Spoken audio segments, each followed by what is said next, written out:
WXII 12 News is always available on the free WXII 12 app. Stay connected to Talitha Vickers on her Facebook page. Police say a child was killed when people fired dozens of shots at a Charlotte home. Officers responding to the calls about shots fired found a child under 5 with a gunshot wound. EMS rushed that child to the hospital, but that child died from their injuries. Investigators say the child was shot when people in multiple cars fired more than 80 rounds at a home. Officers are still working to determine what other houses were hit by the bullets. Residents of the resort city of Acapulco, Mexico are cleaning up after a strong earthquake. The magnitude 7 quake shook most of southern Mexico, killing 1 person. There was some damage to cars because of falling debris. The quake caused buildings to rock and sway in Mexico City. That's 200 miles away. Some people evacuated their buildings briefly.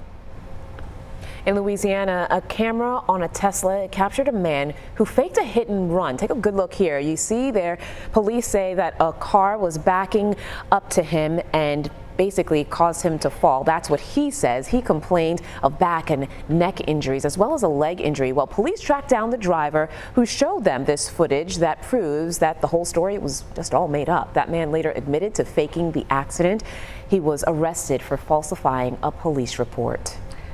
A scary moment for a mom in South Florida as she watches someone drive off with her car with her child inside. Surveillance video from a store in Fort Lauderdale shows a man walking behind a mother who left her car running while she went inside to pay. Video shows that man taking off with the car, the child in the car. Police say a Good Samaritan followed the driver until he stopped the vehicle and simply took off. Witnesses who saw some of this unfold say it was pure chaos.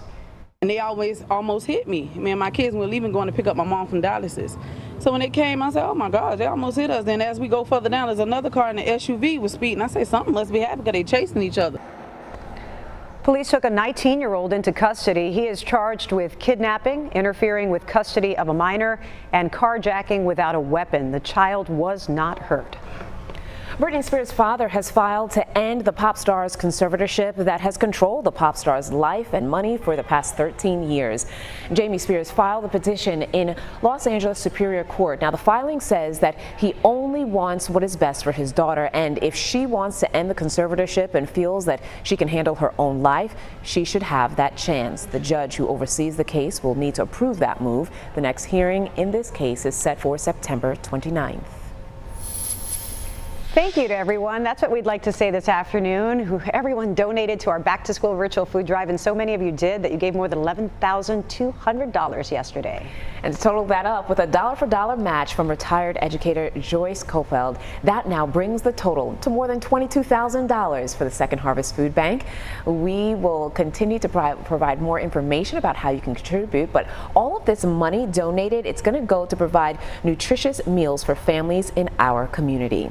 And we have one more back to school virtual food drive coming up next Tuesday. You can also donate to Second Harvest Food Bank anytime over the WXI12.com/Second Harvest website. Your turn. You go. Okay. I guess she's looking at me, Michelle, so I'm going to talk about the severe weather. It was a lot. It was very unsettled this morning, at least in my neighborhood. Same for you? It was gray skies across the board. Yeah. So how are we looking right now, Michelle? Right now, we do have some rumbles of thunder and some isolated severe thunderstorms have been popping up throughout the afternoon hours. This morning, non-severe, but we did have some reports of some very strong to severe gusts out there coming down from those storms.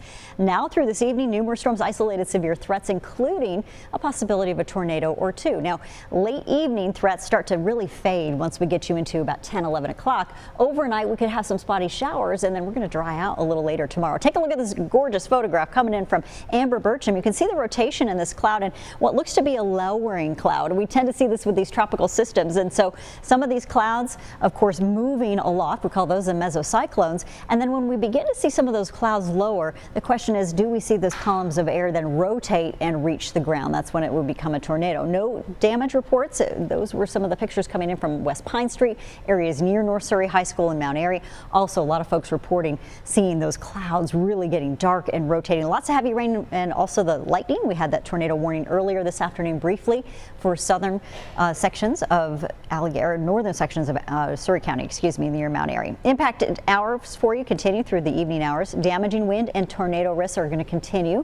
So we have seen gusty winds out there. We've got that marginal risk area all the way from Roanoke down south through the Triad. And right now we've got rain. Stony Knoll Shoals 52. It's going to be a little bit wet out there. We may see ponding on the roadways in addition to the gusts, and watching these lightning strikes here, intensifying at least rainfall for folks in southern Randolph County. So possibility that we could see some gusts coming out of these storms, even a 30-40 mile-an-hour gust when you've got very wet soil conditions could take down some trees. We want to caution you about getting on the road during these storms because of the risk for wind damage. We don't want any trees to come down on the cars, and certainly the heavy rain from these storms too, posing a threat for drivers out there.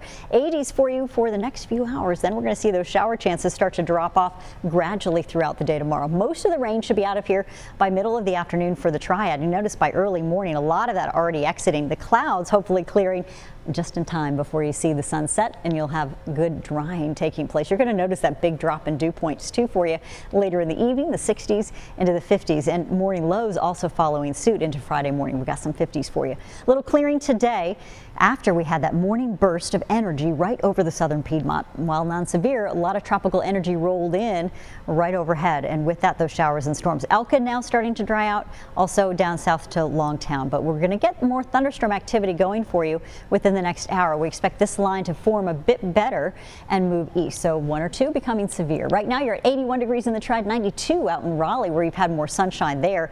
No weather alerts at this hour, but later this evening impact hours are going to continue through 9 o'clock. Our 70s come into play also for the foothills. We've got those temperatures in the 70s with 68 degrees through midnight, and then we see those temperatures also comfortable 60s for folks in the mountains. You hold on to the humidity too, even though your rain chances are lower. And look ahead from Thursday through Friday, Saturday, and Sunday. We are heating back up, so enjoy it while you can. We think that the dry air will be with us all the way through your Sunday.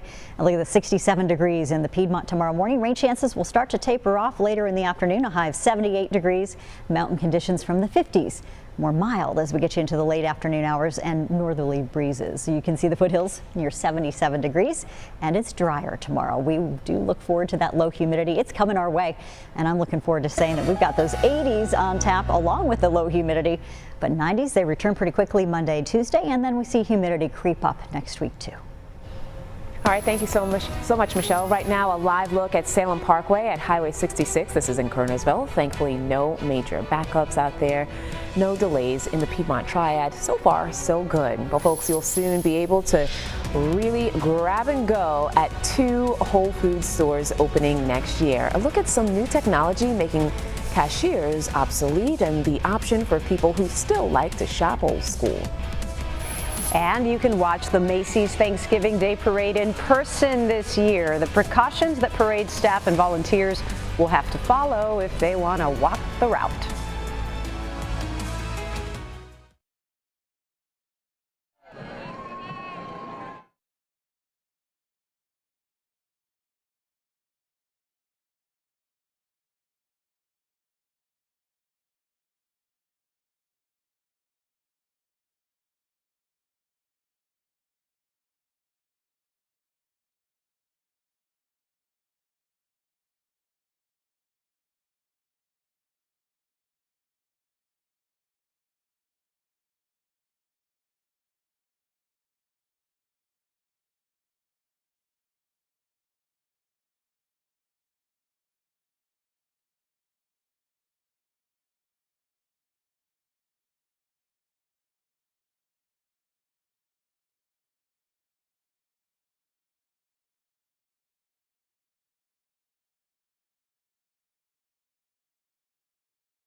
Welcome back, everyone. There will be something missing at 2 Whole Foods stores opening next year.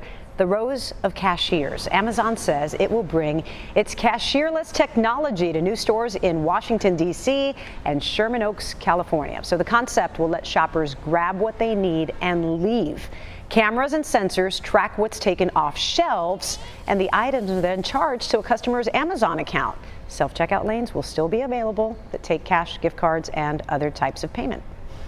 Well, folks, it is official. The 2021 Macy's Thanksgiving Day Parade. It's going to be an in-person event this year. Now, last year, the parade was a TV-only event, limited to performances with no giant balloons or festive floats that have become a long storied tradition. Well, coronavirus protocols, they're going to be in place. Participants this year will be required to show proof of vaccination, and they must wear a mask. Now, the 95th annual parade will kick off Thanksgiving morning in New York City. You'll be able to watch it right here on WXII 12. Still ahead, President Biden is set to roll out a 6-point plan for fighting the spread of the Delta variant. A closer look at the new strategy when we come back.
You're watching WXII 12 News. And thanks so much for staying with us. We're keeping a close eye on storms that could actually impact your afternoon as well as your evening. Meteorologist Michelle Kennedy is here with more. Michelle? Yeah, we are talking about those showers, those thunderstorms, and they continue to brew out there for us back to the west. We're going to continue to look for more out there as well. And you can see Mount Airy, they were dealing with the tornado warning for a brief time, a little lowering of the clouds and rotating clouds, having some folks concerned that we might see a tornado on the ground, and certainly by radar estimates too. National Weather Service issuing that warning earlier earlier this afternoon. We still have a threat to see some of these thunderstorms bring in some damaging wind gusts. Also, that tornado risk is included with any of these severe storms today. But again, when we talk about isolated, we're talking about 1 or 2. Not everyone will see not only the rain, but also the severe weather that is going to be limited out there. Locally heavy downpours, though, this is what we've seen since this morning. A lot of good juicy tropical moisture riding in from the Gulf of Mexico today. Heavier downpours in the southern Piedmont right now, and some showers stretched out still south of Sparta. These are non-severe at this point. The severe thunderstorm warning in Yadkin County fizzling as it moved in from the west to the east. You can see thunderstorms here over Randolph County. These are the areas that look like we can see some more intensification, at least with the lightning strikes continuing to fire right now. The heavy rains too are in the mix for us, and we've got the showers, we have the thunderstorms with frequent lightning concerns, and the damaging wind risk continue through about 10-11 o'clock tonight. You're at 81 degrees right now in Greensboro, to 83 in Reidsville later this evening.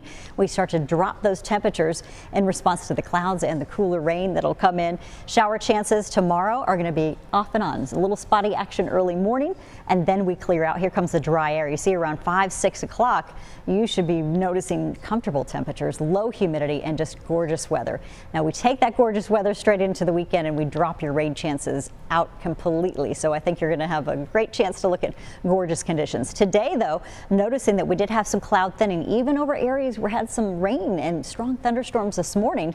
Now we've got a little sunshine and those clouds starting to build ahead of a cold front. So we may see a few more isolated storms. Right now, they're getting a little bit of a break over Elkin and Mount Airy, where active weather had folks under tornado warnings earlier. Much more coming up. Okay, thank you. Educators and health officials nationwide, they are sounding the alarm over the surge of coronavirus cases among children. More than 250,000 child COVID cases were reported last week. That is more than a quarter of the total number of cases reported over that period. Now, folks, this comes as the nation hits a grim milestone, the U.S. surpassing 40 million total coronavirus infections. This particular variant has attacked the adults at a faster rate. It's attacked our student population at a faster rate. We've got to get the school system masked, in addition to surrounding the children with vaccinated. Health officials worry that it could get worse after families traveled over the long holiday weekend. Well, new research shows that flu season is coming on pretty fast, and it could be miserable amid the COVID-19 pandemic. The University of Pittsburgh Graduate School of Public Health conducted 2 studies aimed at predicting hospitalizations during the 2021-22 flu season. And while it's hard to predict the future, experts say that a combination of factors could make this winter particularly tough, especially as children are back in school. And because the flu was minimal last year, people were not exposed to the virus, potentially undermining the protection they would normally have. President Biden, meantime, is set to roll out a 6-point COVID-19 plan tomorrow, including efforts to get more Americans vaccinated. That's right. The new White House strategy. It comes as the virus is upending return to office plans and sounding alarms as children head back to school. Alice Barr has more now from Washington. I want to thank President Biden today remembering the lives lost to the COVID pandemic. I'd like to pause for a moment of silence to honor the hundreds of union workers and essential workers who have died from COVID-19. He's meeting with his COVID advisors and preparing to address the nation tomorrow about a new 6-point plan to battle the Delta variant that's still surging across the country. In hard-hit Idaho, this hospital turning a conference room into a COVID unit as it quickly runs out of space. The patients that are being hospitalized are largely unvaccinated, but many of them are younger and they're getting sicker faster. The president planning to double down on public-private partnerships to get more Americans vaccinated, especially those under 40 who are lagging behind. He's also expected to address plans for booster shots, and he's under pressure to offer more guidance for schools, with thousands of largely unvaccinated students now back in the classroom, and many states banning mask mandates. Absent masks, we just simply don't have the social space within the schools in order to be able to operate safely. COVID outbreaks have already caused 1,400 school closures in 35 states, and the American Academy of Pediatrics says cases among kids are rising. More than 250,000 children testing positive last week alone. That's more than a quarter of all new cases nationwide. In Washington, Alice Barr, NBC News. Taking a look at the vaccination numbers at this time, in North Carolina, 55% of the population has received at least one coronavirus vaccine, while 51% is fully vaccinated against COVID-19. Roughly 10.6 million doses have been administered across the state. In Virginia, nearly 65% of the state's population has received at least one dose. A little more than 57% is considered fully vaccinated against COVID. More than 10 million doses of vaccine have been administered in Virginia. The state Senate has approved a measure that would limit the governor's powers during emergencies. Now, this bill requires the governor to get approval of an emergency declaration from other statewide elected leaders within 7 days. Now, lawmakers, they would also need to sign off on the declaration in order for the governor to extend it beyond those 45 days. The bill now goes back to the House for final approval. Police in Charlotte are searching for a suspect accused of killing a Hurricane Ida evacuee from New Orleans. 29-year-old Malik Moore is wanted on a first-degree murder charge. Investigators say Gabrielle Allnout of New Orleans was shot and killed Sunday night. Police say the crime scene was in a railroad yard north of Uptown. According to police, Moore is also accused of assaulting a woman on Charlotte's Little Sugar Creek Greenway. Moore is a very dangerous individual, and it's really important that we get him into custody as soon as we can.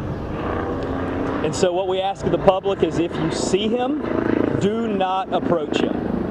Call 911 wherever you are and report that you've seen him. Moore has had several prior run-ins with law enforcement. Records with the North Carolina Department of Public Safety showed he's been convicted of robbery, larceny, and breaking and entering in Guilford, Cumberland, and Martin counties. And Malik Moore is now a suspect in a murder in Greensboro. Police accuse him of killing Christian Bimba last Friday. The 21-year-old's body was found on Patterson Street. He was from Nashville, Tennessee. Police tell us Moore has ties to Greensboro as well as Winston-Salem and is known to frequent bus and train stations. He's believed to be armed and dangerous. Hundreds of thousands of homes and businesses in Louisiana are still without power 10 days after Hurricane Ida crashed into the coast. Utility crews say more than 290,000 people right now, they remain in the dark. And that includes Jefferson Parish, where people are still struggling to survive without food, water, and electricity. Families are scrambling as they wade through floodwaters in search of supplies. And while they try to make ends meet, they are also holding on to hope as they struggle to rebuild. Can't take it. Been through enough. Man, no help from nobody. I got my daughter helping me, and I had to pick up a guy to come over and try to patch the roof the best we could do. I mean, everybody's destroyed down here. They need help. Well, the State Public Service Commission said Tuesday that 98% of utility customers in the 5 hardest hit parishes remain without power at this time. The U.S. Civil Rights Trail, which prominently features Greensboro, now has a book and an augmented reality experience. And that new experience launched today at the International Civil Rights Center Museum in Greensboro. And that's where our Bill O'Neill joins us with the story. You gotta love technology. The Civil Rights Trail is more than just printed words and pictures. It helps to bring the civil rights movement to life. You can click on different sit-ins throughout the Southeast that were inspired by Greensboro. Visit the entire Civil Rights Trail, all 120 destinations in 14 states as they come to life through an interactive experience. Just grab your phone or tablet and using a QR code, bring the pages inside the book to life. We actually have profiles and quotes from each of the Greensboro 4. We were going to sit there until we were served or asked to leave or hopefully not beaten, but we were not going to move. You see video from the 50s and 60s and history. You see the reality of it. It's like a 21st century pop-up book. The book's author says the interactive experience shared through augmented reality targets a specific audience. We just think it's a cool way really to get young people interested in this story. This is a technology that I think will get young people to say, oh, that's cool. I'm going to learn more about that. And hopefully it will give grandparents and their grandsons and daughters something to talk about. The Greensboro Four and the Sit-In movement are prominently featured with interviews, posters, and more. More people need to know about these sites because literally we use the phrase, what happened here changed the world. And, you know, and beyond Selma, Montgomery, and Birmingham, Greensboro, New Orleans, and a lot of other places are places where history happened as well. The author says that the Civil Rights Trail has become a destination for international travelers. And Greensboro Civil Rights Museum, as well as the February 1 monument on the A&T campus, are two of the stops on that trail. In Greensboro, Bill O'Neill, WXII 12 News.